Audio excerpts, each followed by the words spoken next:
Hi folks, welcome to another episode of the Book Club of the Lotus Eaters. Me and Callum are going to be talking about Brave New World.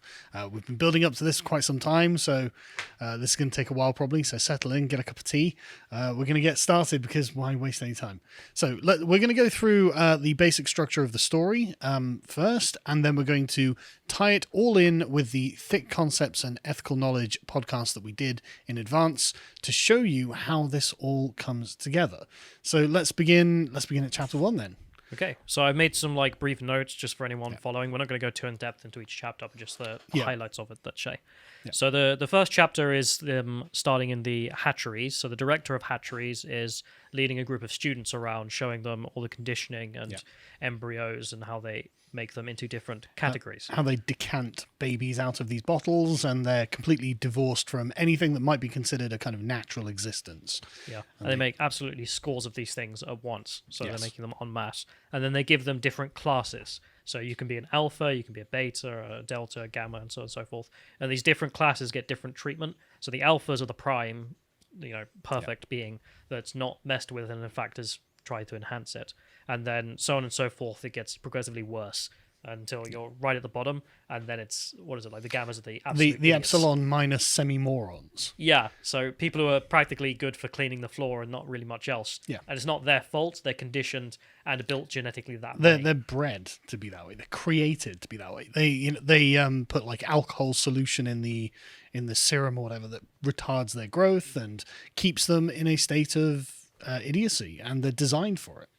And this is the world, and it's the world state does this. So the world state is it's something like 630 years after the birth of Henry Ford and his fully automated Model T production, which is the most notable thing. Henry Ford has become something of the replacement deity for God. Our Fordship is used rather than our lordship and things like this. And so, it's an entirely scientific and managed world. Yeah, and that brings all aspects of human life. He explains to the students, back in the day, people used to have mothers and fathers. Yes. And it's even a profane word when he uses it, like it's profanity, and all the students are like giggling and sort of like, oh, he said it. He said it. Yeah, that sort of thing. And that really sums up chapter 1. He's just showing them around, and then we get to chapter 2. So then they go into another room and they witness the conditioning. So he's shown you how they inject the embryos with different things to make them genetically how they are, and then he shows you the conditioning part of what they do with children. So they get a group of delta babies, and they need the deltas a certain way.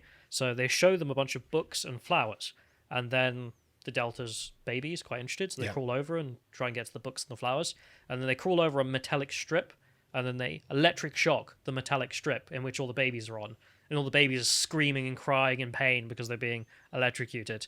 And then they stop it, and then they bring them back, and then they show them the flowers and books again. And the deltas, babies do not like the flowers and books. Yeah, terrified of the flowers and books because they remember the shocks. Yeah. And that's how they condition the deltas, for example, to hate books and to hate flowers. But the reason that's given for doing this, excuse me, is the reason that's given for doing this is very, very interesting.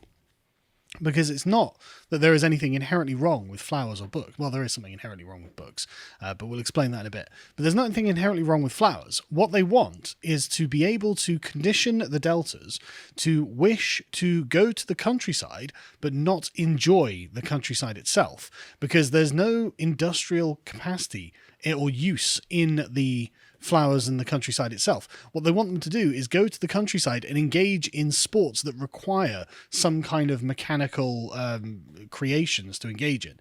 So whatever the modern, the futuristic sports they're engaging in require some sort of manufactured goods, and the whole point is to keep the industrial economy going, because it's not a socialist society, it's a capitalist society. Like, there is money, there is production. It's very concerned about industrialized production, in fact. And so the point is they need to justify the money and time and effort spent on getting people back and forth to the countryside, and they also want them to spend money and time doing things in the countryside that require industrial capacity to justify the whole thing. And so for this, they will, and the scene where they're electrocuting the babies is horrible. Like, it's a genuinely horrible thing to do to a baby, and it's just completely normal. It's completely natural. We get to the valueless view of the scientific world already, and it's a genuinely horrific thing. Like, none of the staff even flinch. They don't even see it as bad. It's like, right, yeah, we electrocute the babies so that they know not to Yeah. to go near the books or the flowers. So There we go. Job done. okay, well, it works. So who cares? There's no moral concern, I suppose.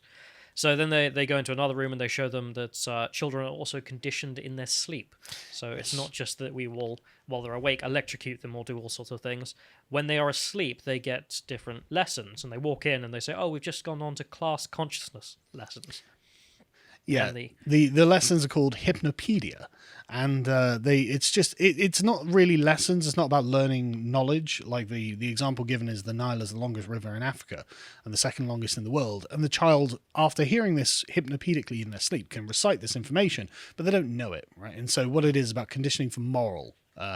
So you will just have an immediate reaction to a thing. Yes. So because it's already built into you that you just respond that way. Yes, the world, not the world control, the staff, the director of hatcheries explains how it's for moral conditioning. It's not intellectual conditioning. You have to learn those things, but the moral things are just exactly as you say. Your immediate responses, and that was the easiest way to do it. Apparently. So the class consciousness lessons they're taking, for example, I think it was a group. Let's just say it's a group of alphas because I can't remember, and they're teaching them about all the different classes and their place in the world. Yes. The fact that deltas are horrible and things like this. Yeah, I'm glad I'm a beta. I don't want to be with those horrible epsilons or deltas. The epsilons wear khaki. Isn't khaki a horrible color? Yeah.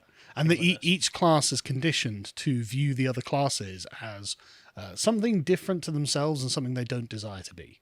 Yeah, like the lower classes have no desire to become part of the upper classes here because they are not interested. They're conditioned to not be interested in being such a thing. Deliberately retarded to the point where they can't understand why you would want to be that thing. And they're conditioned in every way in their lives to think that what they're doing is the right thing for them. And so why would they ever break this? Yeah, and it's almost like you can't argue against it because, I mean, they are genetically coded to be that way. Yeah. It's like, well... And why would they want to be anything else? They have actually been held back through various forms of like chemical treatment, so they can't be smart enough to do those things. So, but even if they did, they'd get immense pain. Yeah. So anyway, and then we move on to chapter 3. So they leave this area in which they're watching the hypnotherapy, let's call it, and they go into a garden, and in the garden there are a bunch of children, and the children are all naked. Boys and girls who are all engaging in, quote, erotic play. And the director of hatcheries explains to the students about how people used to frown upon children engaging in erotic play because this was something that you wouldn't do. And then the controller, Mustafa Mund, joins the group. And once they're all laughing about this. So Mustafa Mond is one of the 10 world controllers. He's the controller for Northwest Europe or something. Yeah. And there are 10 world controllers who oversee all production and life across the world because it's the world state. So yeah, Mustafa Mond just happens to come in and he's treated as a god essentially. Yeah, they're amazed that he would spend time with them, but he wants to, tell them about what the world used to be like, and he promises the director of hatcheries he won't corrupt the youth. Yep. He knows what he's doing. So then he explains to them about things like there used to be a thing like mothers, and this was horrible, homes which people used to live in all together in close proximity with their mothers and fathers and brothers and sisters.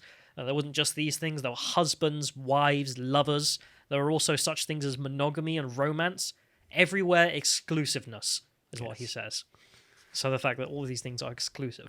But the way that the family is portrayed is really interesting because it's portrayed as a sort of cloying, oppressive structure that is no good for anyone and has just hemmed people in and kept them trapped, which is a very left-wing view of looking at the family. To watch the full video, please become a premium member at lotuseaters.com.